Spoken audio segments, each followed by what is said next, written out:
Today we're going to make this star.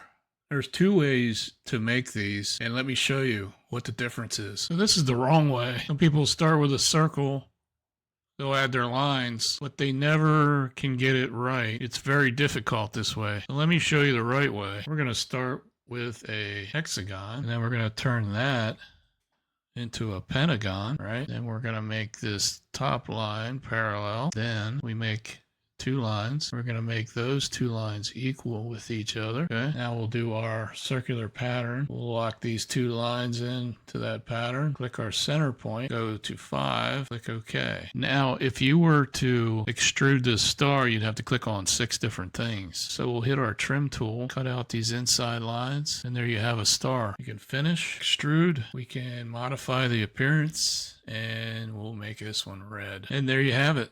You just made a star. Please follow along to the rest of my tutorials to learn more about Fusion 360 and how to make useful prints that are made every day around your home.